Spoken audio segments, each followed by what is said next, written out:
soon enough. I think that question was my bias showing through. Like, I have this idea that, like, man, they put you in there, you come out broke and hopeless, and then you can't get a job and this and that. And it's only some of that is accurate, I guess. If you're broke going in, you're going to be broke coming out.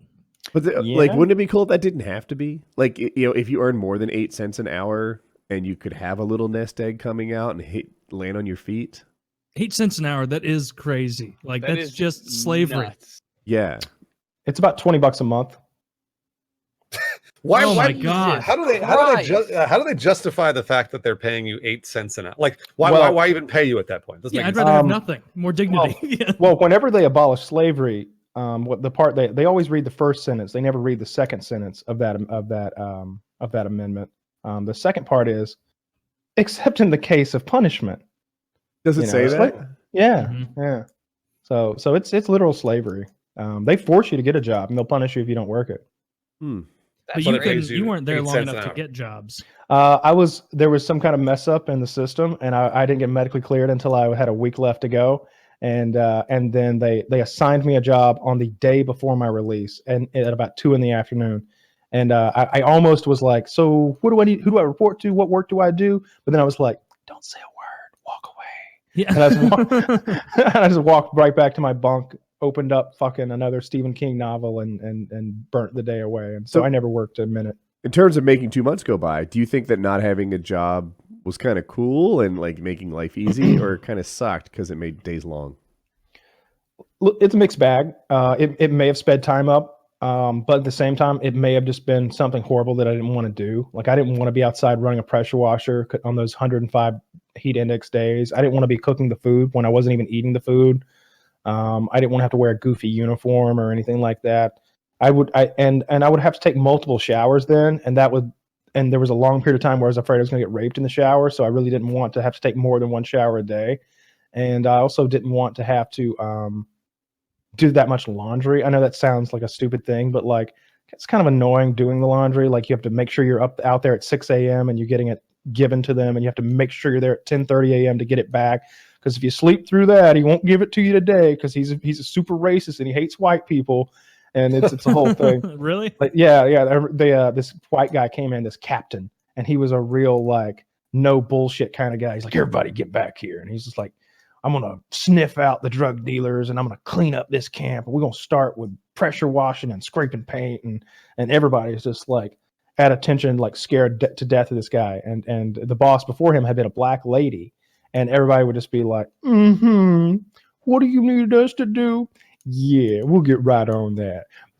Bitch. And so when this guy like leaves, like the laundry guy is like, I'd have to use the N-word a lot to explain what he said, but he's like, y'all. Brothers, I use. Y'all brothers.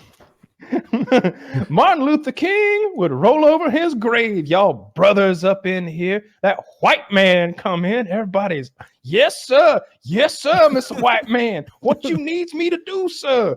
Y'all ignorant brothers. That's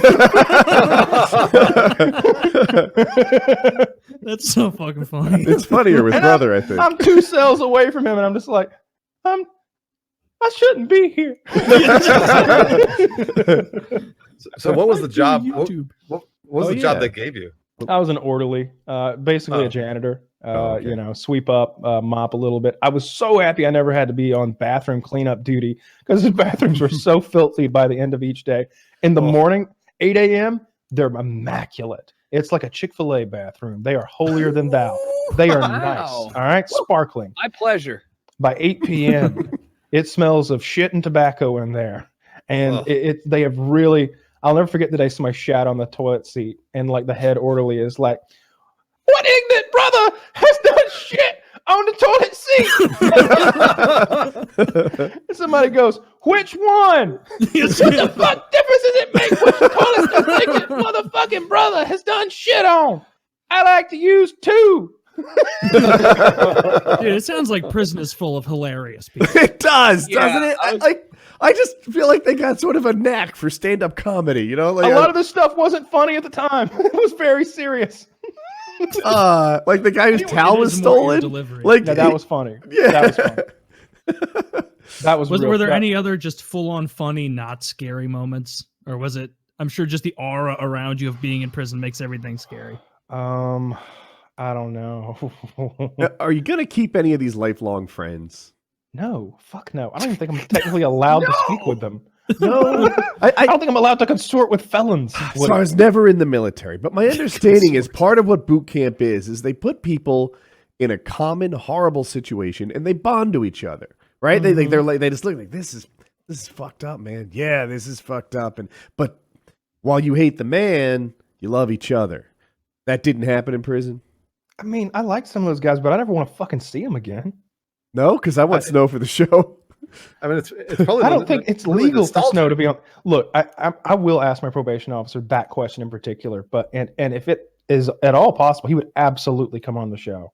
He absolutely would. Can you imagine Woody before the show being like, Snow, your audio sucks. Get it together, man. And he's just like an angry. Yo, Mr. Gamertag, I did a little Googling. That's a meme. Read a few articles about you. Oh, I don't know what a meme is, Mr. Pedophile. That's a meme. It's just a meme. That's the sound a man makes when you spike him in the lung.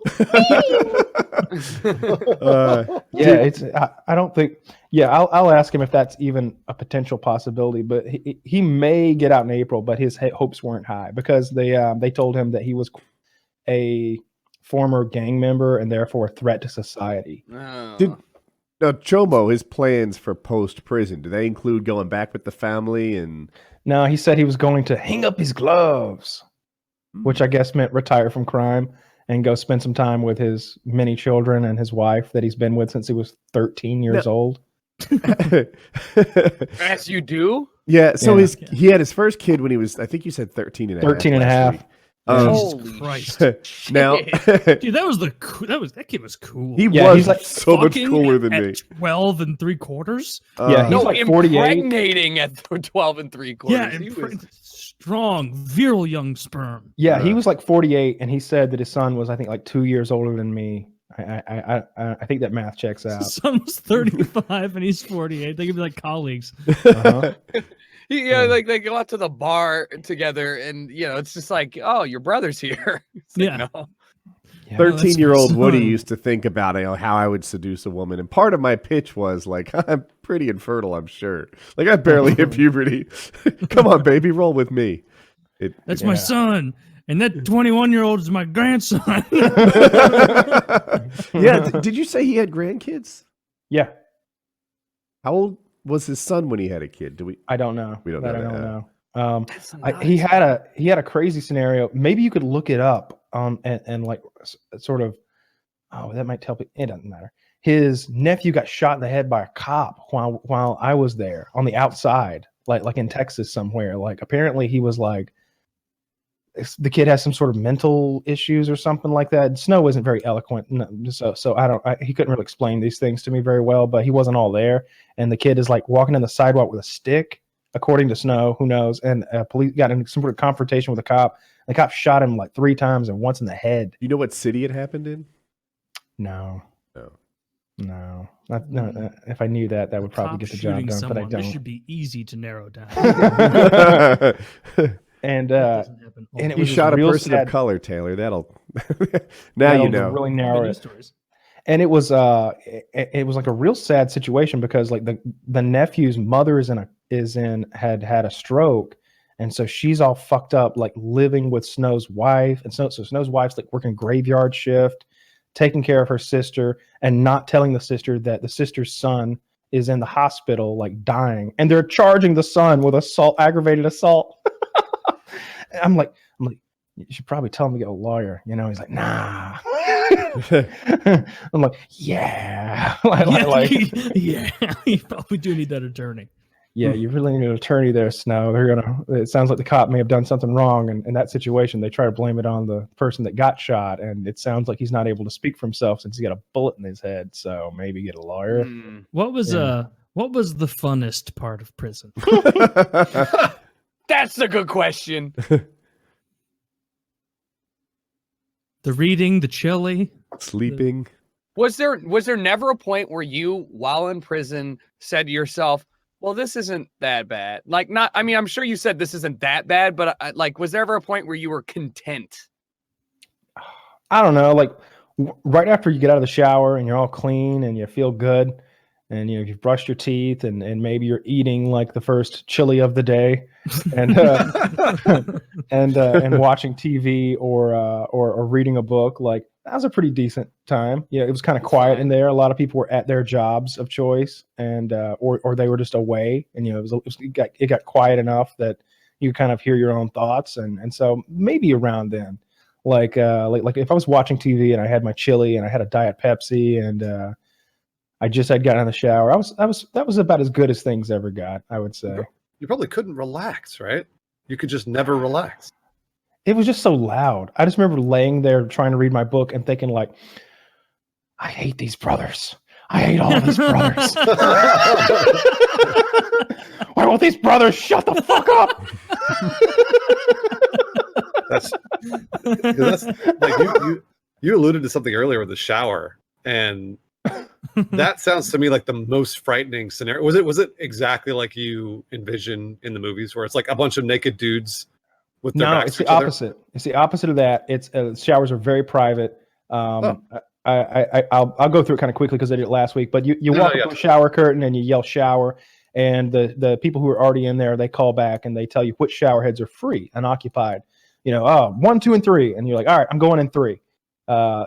3 was the good one, and so you walk down this lane, and each shower head comes out from the wall, and there's a block wall that's about, on me it came up to like, no, it was pretty tall. I mean, I could see. It's like a gym shower. Yeah, there's block walls separating you, and you've got like maybe 3 feet by 3 feet by 3 feet cubed, and there's a shower curtain behind you.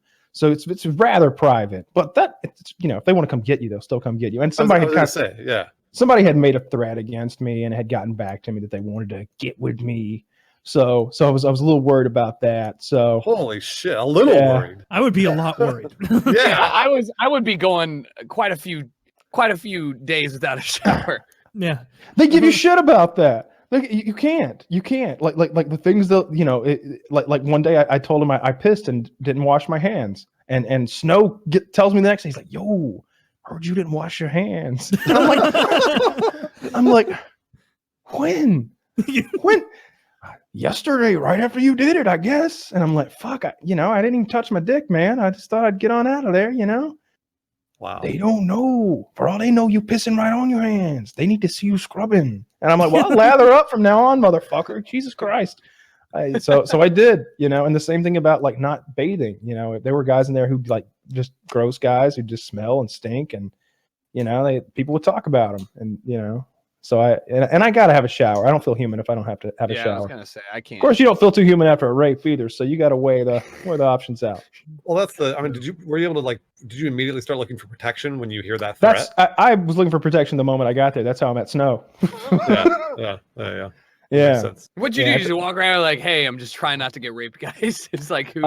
I just like found the larger people that were in there and made friends with them, one way or another. Like there was a big black guy that I promised him I'd give him my radio and headset when I left because I noticed his was busted, and he was the one who warned me about the rape, and he would like bring me stuff all the time because it was $100 that I had promised him essentially between the headset and the radio. And so he'd bring me a 6-pack of Diet Pepsi because he knew I drank those, or he'd bring me some flip-flops who were like $25 or something like that because I didn't have any flip-flops, and he'd just come by all the time and just hey, you need anything? Well, no, I'm pretty good. You sure? You want some Diet Pepsis? I can get you some. Yeah, I would like some Diet Pepsis. I only have 50, and he'd go get me some because I love Diet Pepsi. I mean, that's what I'm drinking now. How'd you keep those cold? Yeah, that's a good question. They came in 6-packs, and it's I think they were like $2.20 a 6-pack, so fairly affordable. Yeah. But I had this really big half-gallon jug I drank out of. It was like double insulated, so like an exterior wall and an interior wall with a layer of air between, and the top like pops off, and there's like one of those plastic bendy straws that goes in, and we had an ice machine. So I would put a little ice in there, put my can of Pepsi in there, cover it up with ice the rest of the way, and then fill it up with water. And half an hour later, you have like an ice cold canned drink. Nice. Huh. Nice. That would be a That's nice little smart. treat in prison. Little It absolutely Diet is. Dr. Pepper option. No, Is that was prison not an option. only Pepsi option, or is Coke in prison? They rotate. They rotate. Right as I was leaving, they were rotating over to Coca-Cola. It was Pepsi. It was Cherry Pepsi and Diet Pepsi, and there was Fago Cola, Fago Orange, and Oh, the Fago Grape. Juggalos. Yeah, the Juggalos. Yeah, Nice. exactly. ICP baby, and